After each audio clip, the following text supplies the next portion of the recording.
अस्सलाम वालेकुम नाज़रीन, पाकिस्तान न्यूज़ जंक्शन के साथ मैं बिलाल शेख आपकी खिदमत में हाज़िर हूँ और आज आपकी खिदमत में मैं एक नया मौजू लेके आया हूँ, एक दिलचस्प मौजू और आपकी इन्फॉर्मेशन भी है और आपके लिए इसमें एक लेसन भी मैं आपको देना चाह रहा हूँ। इस टाइम हमारे पास मौजूद हैं अफजल भट्ट साहब। अफजल भट्ट साहब को आप यकीनी तौर पर जानते होंगे, पाकिस्तान के सीनियर तरीन सहाफ़ियों में इनका शुमार होता है। Pakistan federal union of journalist के साबिक सदर भी हैं और बड़े फ़ाल जर्नलिस्ट हैं। आज हम जो इनसे आपका तारुफ़ मैं करवा रहा हूँ वो बतौर एक जर्नलिस्ट तो करवा रहा हूँ, ताहम किसी सियासत पे या किसी और मुल्की अमूर पे गुफ्तगू नहीं होगी। आज गुफ्तगू का जो मेरा मौजू है वो है एक भट्ट साहब की एक ऐसी सरगर्मी जिसमें मैं समझता हूँ कि तमाम सहाफ़ियों के लिए और आम लोगों के लिए भी उसमें एक सबक है और एक पैगाम है। भट्ट साहब को मैं काफ़ी अरसे से यहाँ देख रहा हूँ, एक उन लोगों में से हैं जो बाकायदा एक्सरसाइज करते हैं एक सेहतमंद ज़िंदगी के लिए। मैंने इनको देखा है कि हमेशा अपने आप को इन्होंने फ़ाल रखा है, जिसके लिए सहाफ़ियों को ये कहा जाता है कि जी वो बहुत सुस्त होते हैं और एक्टिव नहीं होते। लेकिन इस तरह डॉक्टर्स का भी कहना है कि आपने एक सेहतमंद ज़िंदगी गुजारनी है तो आपको अपने आपको एक्टिव रखने के लिए एक्सरसाइज करना ज़रूरी है। बट साहब ये बताएं कि सहाफ़ियों के पास तो कहते हैं टाइम नहीं होता, आप किस तरह टाइम निकाल लेते हैं? सुबह सुबह हम आपको देखा है 4 साढ़े 4 बजे आप यहाँ आए होते हैं और एक्सरसाइज कर रहे होते हैं। बिलाल शेख साहब, देखें मुझे जर्नलिज्म में हो गए हैं 90 से लेकर अब तक समझ लें कि 30 साल हो गए। और मैं जब जर्नलिज्म में आया इससे पहले मैं स्पोर्ट्समैन था, हॉकी खेलता था और 3-4 घंटे रोज़ाना ग्राउंड में रहना, हॉकी खेलना एक टफ़ जॉब था। और जब जर्नलिज्म में आए रूटीन ऐसी बन गई, सारी रात भर ड्यूटी करनी, गप मारनी, सुबह टाइम ही नहीं था। तो फिर मैंने वेट तो गेन किया ही किया, लेकिन मेरी पोजीशन ये हो गई थी, जब भी मैं 5-6 साल पहले की बात कर रहा हूँ, अब मेरी उम्र हो गई है 54 साल हो गई है, ठीक है। उस वक्त समझ लें कि मैं जब 48-49 के करीब पहुंचा तो मेरी पोजीशन ये हो गई थी कि मैं जो ही रात को घर आता था तो आते ही अपनी बीवी को, बच्चों को उठाता था कि मेरे कंधे दबाएं, मेरी टांगें दबाएं, मेरे बाजू दबाएं। यानी मैं इस हद तक एग्जॉस्ट हुआ होता था कि सारा जिस्म दर्द कर रहा होता था।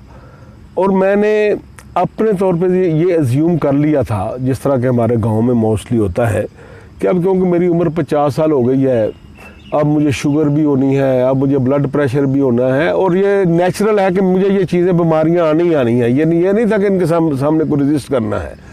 तो इसलिए अब मैंने मेंटली तौर पे अपने को तैयार किया हुआ था कि अब आहिस्ता आहिस्ता मैंने इस प्रैक्टिकल लाइफ से बेड की तरफ ही जाना है और अस्पतालों की तरफ ही जाना है।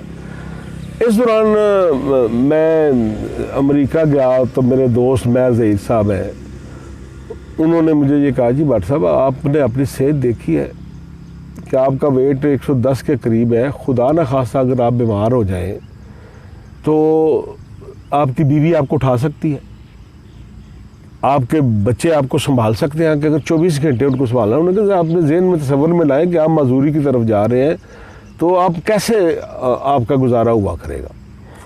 इसी तरह फिर मेरा एक कज़न है नदीम भट्ट साहब, जो यू पार्क में योगा भी कराते हैं, वो भी उन्हीं अमेरिका आए हुए थे। उन्होंने भी मुझे उधर, क्योंकि टाइम बड़ा होता है, इधर तो ज़ाहिर है बंदा बिजी होता है, उधर टाइम ही टाइम होता है, ठीक है। फिर वो नदीम भट्ट ने भी मुझे कहा और फिर मैं नदीम भट्ट साहब के पास मैंने योगा जाके स्टार्ट की। उसका फ़ायदा ये हुआ कि 2-3 माह के अंदर अंदर मुझ में इतनी जो है वो रेजिस्टेंस आ गई थी कि अब मैं घर आता था तो मुझे थकावट नहीं होती थी।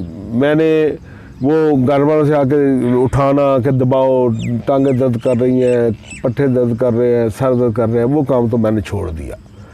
और फिर मज़ीद थोड़ा सा करने के बाद ज़िंदगी की एक नई उम्मीद भी पैदा हुई कि नहीं यार, अभी तो ज़िंदा रहना है, अभी तो ये ज़िंदगी चलनी है, अभी तो ज़िंदगी रवां है। तो फिर मुझ में वो जो एक माइंडसेट बन रहा था ना ऐसा ऐसा कि शुगर भी होनी है, ब्लड प्रेशर भी होना है, और अब प्रैक्टिकल लाइफ की बजाय अब मेडिसिन पे ज़िंदा रहना है, अस्पतालों में जाकर ज़िंदा रहना है और बेड पे ज़िंदा रहना है। प्रैक्टिकल लाइफ अब बातों की हद तक होगी। अच्छा, आपने फरमाया कि आपकी ज़िंदगी में एक मस्बत तब्दीली आई एक्सरसाइज करने से, और डेफिनेटली ये मुझ जैसे जर्नलिस्टों के लिए और लोगों के लिए भी एक बहुत अच्छा एक सबक है। आप योगा की तरफ ही क्यों आए? और आपको ये भी हमने देखा है कि आप दूसरे जर्नलिस्टों को, दूसरे लोगों की बाकायदे क्लासेस लेते हैं यहाँ पर मीडिया टाउन का जो पार्क है यहाँ पर, तो ये किस तरह आपके जहन में आया कि आप उनको भी सिखाएं? देखें, एक तो ये है कि इस बिज़ी दौर में आपके पास इतना टाइम नहीं होता कि आप पहले घर से निकलें और किसी ग्राउंड में जाएं, आधा पौना घंटा जाने में लगे, आधा पौना घंटा आने में लगे, इतना ही टाइम होता है आपके पास। योगा का ये है कि आप छोटे से लॉन में किसी भी जगह, आप अगर क्लास में नहीं जा करना चाहते तो किसी भी छोटे से लॉन में बैठे, 2 दोस्त 3 दोस्त घर के बाहर ही बैठ जाए, अपने घर के लॉन में बैठ जाएं, तो वो आपका टाइम बड़ा वेस्ट होने से बच जाता है। दूसरा ये है कि इस दौर में ज़ाहिर है आप रनिंग तो कर नहीं सकते 50-60 साल की उम्र में, तो योगा ये बताता है कि आपकी जो ख़ास तौर पे ये कोविड-19 ने भी पता चला कि जो है वो सब कुछ आपके इम्यून सिस्टम पे है। योगा जो है वो सिर्फ आपका इम्यून सिस्टम बूस्ट करता है। उसकी जितनी एक्सरसाइज है वो आपकी सांस के मुतल्लिका है, ठीक है। आपके आप दौड़ लगाते हैं, एक्सरसाइज करते हैं, आपके मसल तो बन जाते हैं, लेकिन इन साइड पे आपके गुर्दों ने किस तरह ऑपरेट करना है, आपके फेफड़ों ने किस तरह करना है, आपके हार्ट ने क्या करना है। तो योगा की वो सारी एक्सरसाइज हैं जो आपको इन साइड से भी आपको चेंज करती है। और आपको पता होगा कि गुज़श्ता 2 साल कबल मैं एक बड़े खौफनाक बीमारी जिसे GBS कहते हैं, वो उसका अटैक मुझ पे हुआ, और अल्लाह ताला के फजल करम से मैं फास्टेस्ट जिन लोगों ने रिकवर किया उनमें से हूँ। और मेरा ख्याल है कि अगर मैं ये, वैसे तो अल्लाह ताला की ज़्यादा बेहतर जानती है, आजकल भी लोग कहते हैं कि जी जिनका इम्यून सिस्टम बेहतर है वो कोरोना से बच जाते हैं, उन पर वो अटैक नहीं करता, जिनका कमज़ोर है वो मारे भी जाते हैं और बीमार भी हो जाते हैं।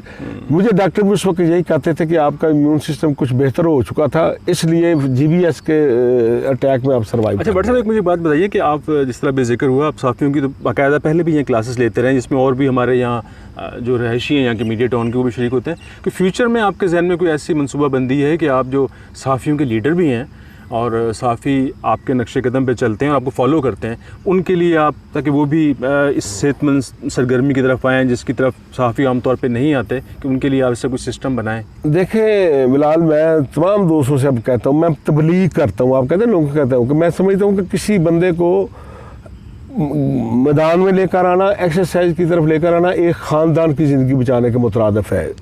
एक बंदा घर का सरबराह अगर बीमार होकर घर पड़ जाए, मैं बीमार रहा हूँ ना, मुझे पता है फिर घर वालों के हालात क्या होते हैं। जिस घर का सरबराह बीमार हो जाए उसका सारे घर का कुछ नहीं बचता, ठीक है। तो इसलिए एक तो मैं दोस्तों आपसे ये कहता हूँ कि आपका अपने लिए सिर्फ यही टाइम है जो आपने एक्सरसाइज में गुजारा, बाकी आप जो कमाई करेंगे बच्चों के लिए होगी, दोस्तों के लिए आप मेहनत करेंगे, किसी इदारे के लिए काम करेंगे, फैमिली के लिए काम करेंगे, आपका काम सिर्फ इस एक्सरसाइज में आना है, इसलिए आप एक्सरसाइज पर बहुत खूबसूरत बात की है। जाते जाते एक छोटा सा सर, आपने अभी कहा कि योगा आपकी सांस को बेहतर बनाती है, और सांस को बेहतर बनाना जो है ये आपका जो इम्यून सिस्टम है, जो योगा इसके कोरोना के हवाले से ये बहुत अहम है। आप उस्ताद भी हैं, योगा के सिखाते भी हैं, कोई ऐसी चीज़ बताएं कि लोगों के लिए, आपको सुन रहे हैं लोग, कि सांस आपकी जो है किस तरीके से आप उसको बहाल करने के लिए, बेहतर बनाने के लिए कोई ऐसी एक आध चीज़ बताएं कि लोग घर में बैठ के उसको कर सकें। वैसे तो मैं दोस्तों से कहूँगा कि YouTube पे आप जाएं, आपको हर चीज़ मिल जाएगी, लेकिन क्योंकि बलाल साहब ने मुझे कहा है, मैं सिर्फ एक चीज़ बताता हूँ कि अगर आपके पास टाइम नहीं है तो सिर्फ एक चीज़ कर लेंगे योगा की, आपका इम्यून सिस्टम आपको घंटों में, दिनों में, हफ्तों में बेहतर होता नज़र आएगा। इसे कहते हैं आउट स्ट्रोक। देखिए, जब हम सांस लेते हैं, आप सब दोस्त जो ये वीडियो देख रहे हैं, ज़रा आंख बंद करके सांस लें गैर महसूस अंदाज में, तो आपको अंदाज़ा होगा कि आपकी सांस यहाँ से यहाँ तक आप लेते हैं और यहीं से आप बाहर फेंक देते हैं। आपके गुर्दों में और फेफड़ों में ये ऑक्सीजन जाती ही नहीं है, कई महीनों तक नहीं जाती, तो इसलिए वो जंग आलूद हो जाते हैं और फिर आप बीमारियों का शिकार होना शुरू हो जाते हैं। तो ये योगा की एक्सरसाइज है जिसे आउट स्ट्रोक कहते हैं। देखेंगे आप मेरी तरफ कि आप अपनी इस बैली से जोर लगाएंगे अंदर की तरफ, और आउट स्ट्रोक का मतलब यह है कि अंदर से सांस बाहर फेंकेंगे, फिर दोबारा सांस लेने की आपको ज़रूरत नहीं आई। एक नेचुरल सिस्टम है, खुद ब खुद सांस अंदर जाएगी और ऑक्सीजन अंदर जाएगी। ये देखें, ये बैली मेरी से आपको नाक के रास्ते सांस बाहर फेंक रहा हूं मैं।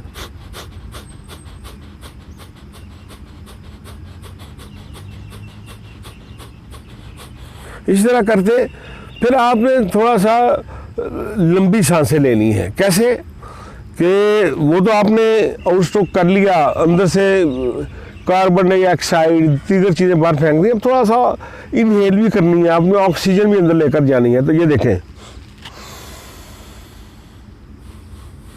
लेकिन सांस लेने का तरीकाकार जो आप करेंगे, आप जब सांस लेंगे अपने पेट पे हाथ रखेंगे तो आपको अंदाज़ा होगा कि जब आप अंदर ये सांस लेकर जा रहे हैं तो आपका पेट जो है वो अंदर की तरफ जाता है, इससे ये नुकसानदेह होता है।